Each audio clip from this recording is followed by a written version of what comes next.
I know I usually review characters from animated films, but this and you. But, she's a Disney princess, so there's some overlap. So, according to various blogs and generally the internet, etc., this movie is the most feminist thing ever.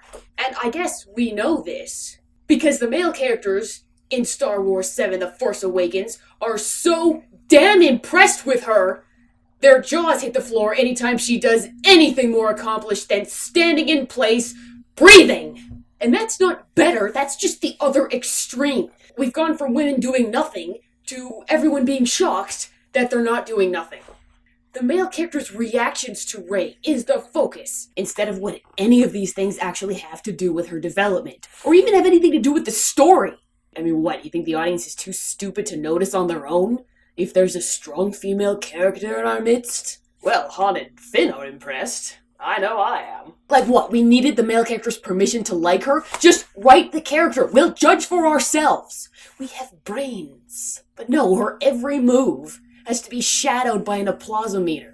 And worse is how blatant they are about it. Why did we need the Millennium Falcon to have a compressor installed? So Rey could be a genius and impress Han Solo. Why did Rey have to know how to shut the doors and save Finn? So we could notice how she's doing the saving and be impressed. But they conveniently left out the, oh by the way she can fight detail until Finn shows up. So we can watch it from his point of view, so he can be impressed. So he can look around like an idiot, like, oh my god, is anyone else seeing this woman do unwomanly things? I didn't think it was possible for women to not be useless. Is anyone else seeing this? Like Finn has never seen a battle-capable woman before. His commander is a woman! I think he's seen it before! And that's just the stuff I can't excuse away as Luke logic. I'd like to harass this movie on how. Just how.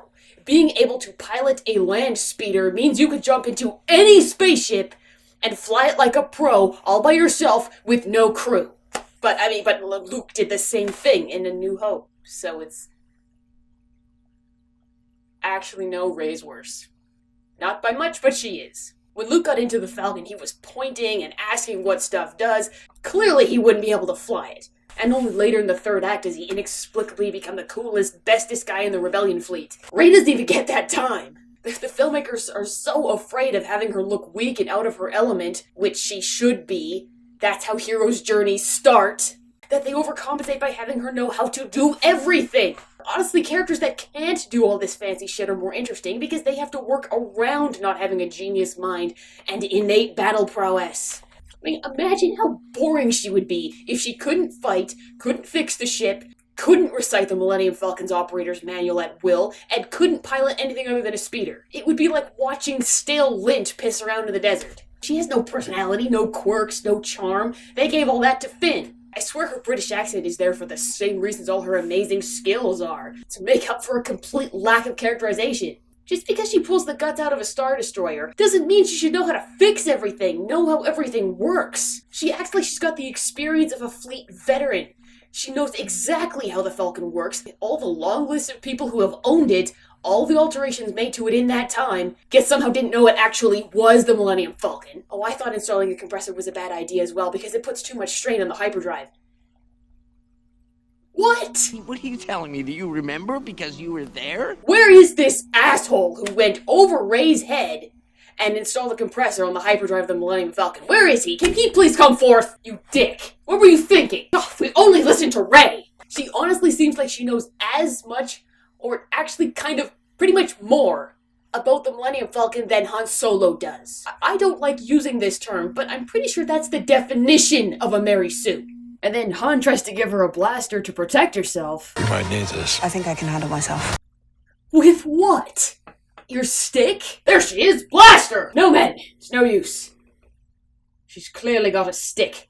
Not that they'd hit her anyway. Speaking of which, Finn is a stormtrooper, yet he hits Kylo Ren in the gut, first try, one shot from, 200 meters away or something? No wonder the First Order's pissed off. They lost their one guy that could aim. Like, when she touched Luke's lightsaber... Well, let me put that another way. When she has the visions of her past and future, it really didn't seem like she paid any attention to what she saw. R2 was there in the dream, and he's also in the base. Maybe put two and two together? How about thinking? Thinking is good. We like thinking. No thinking?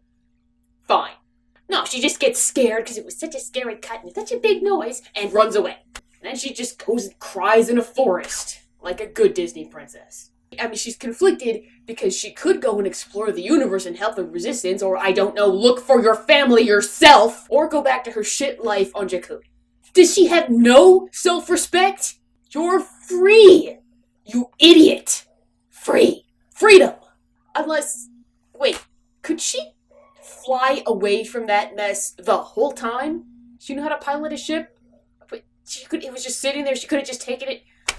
Ah! All the writing behind this character is based on the notion that she can't possibly act out of self-preservation to better her own life, or even ask herself what she actually wants. It's all, I have to go be a good girl and go back to Jakku and keep house for my 2 ugly stepsisters. I have to go back to the tower to be abused by my mother. It's my duty as a good girl. You never showed us anything to make Jakku remotely desirable. That is not a conflict. She's not losing anything. She'd just be refusing to live the crummy life she should never have had to put up with as long as she did in the first place. And if she's waiting for someone, we need to see those memories. We need to understand that. Otherwise, all we know is this. I'm surviving every day. This is so awful, I'm surviving. Look at me survive. Compared to her new adventure, everything's so green. But she still wants to go back to the shithole. Why? Why does she do anything? She's starving and tired and comes across a droid and doesn't think for a second, oh my god, food for a month, I'm saved! She just has a blind sense of justice and altruism that makes no sense. Hey, leave that droid alone. He's got feelings too. Oh, you better give her the droid. She'll hit you with her I can handle myself stick. Why doesn't she trade him in?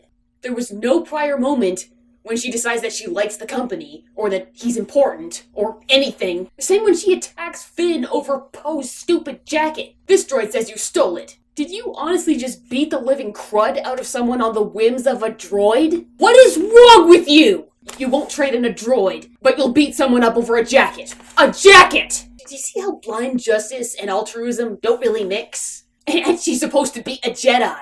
But there are alternatives to fighting. Like, how is that different from any of Anakin's outbursts or confusions of justice? Or any of Kylo Ren's temper tantrums? All of her badassness could have been framed in the context of defending herself on the job and protecting her scavenged pieces of junk from anyone trying to steal them. Defending her livelihood. That would have been an acceptable context for this violence and aggression. Not just impressing the male characters or her blind sense of justice. And then she gets captured. Yeah, she still gets captured. Although in all fairness, it's probably just so she can actually rescue herself. That seems really pointless. But then, Kylo Ren tells her that they have the rest of the map to Luke Skywalker in the Empire archives. I foolishly thought, well, that's blatantly giving your prisoner too much information. But at least Rey can do something relevant to the story now. She can escape and find the rest of the map. Awesome! Nope! Not even a little bit. Rey gets a bunch of creepy and rapey threats thrown at her while she's tied up. Yeah. And then has a Force staring contest with Kylo Ren. Beats him with the Force, I guess. Escapes, and then does nothing. She hides in a space cupboard until the guys show up to be impressed that she escaped on her own. Fantastic. They even tell us that Rey is somewhere on the ship. No one can find her. I guess they don't have security cameras. Testing out her Force powers, getting stronger. But we don't ever get to see it. I mean, it was all set up. She just figured out she could read people's minds. She knows the mechanics of a Star Destroyer. She has the ability to do the impossible at a moment's notice. It was all there! Perfectly set up, so Rey could get the rest of the map and return it to the Resistance.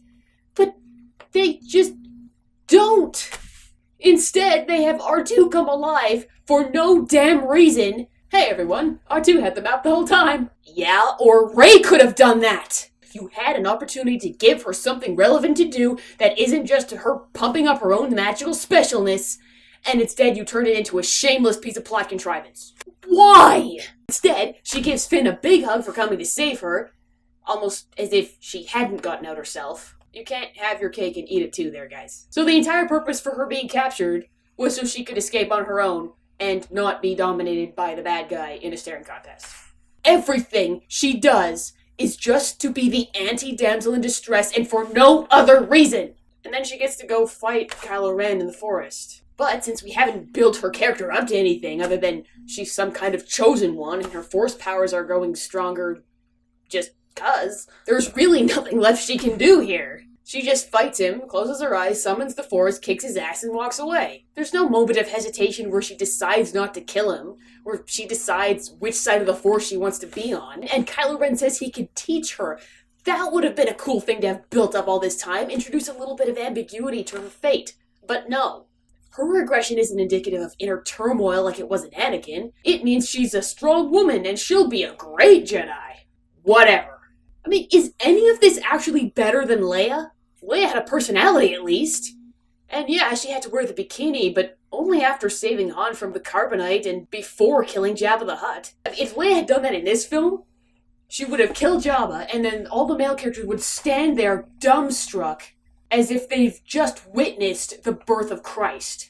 Being impressed at anything she does because she's a girl, because you expected nothing of her in the first place, that's actually very insulting. And extremely patronizing. This is supposed to be something worth celebrating? Holy shit. I don't know what happened since the first Star Wars, but somehow Leia is able to kill Jabba the Hutt because she was in the right place at the right time and it needed to be done. Because she's an active character in the movie. Not to impress anyone. This is not writing a character. And if anyone thinks this isn't sexist, every second of her screen time is dictated by her being a girl. Doesn't matter if she's being weak or strong. The priority in how she's written is based entirely on whether or not people think she's a strong female character or not. In giant sarcastic quote fingers. And that sucks in every conceivable way. I mean, there's a difference between making a character interesting and making a character that's trying to compensate for something on screen the entire time. And that's basically Rey. Maybe next film, she'll actually get to be a character. I guess we'll have to wait and see. That means I'm strong for you. Won't you please encourage me with just a word or two?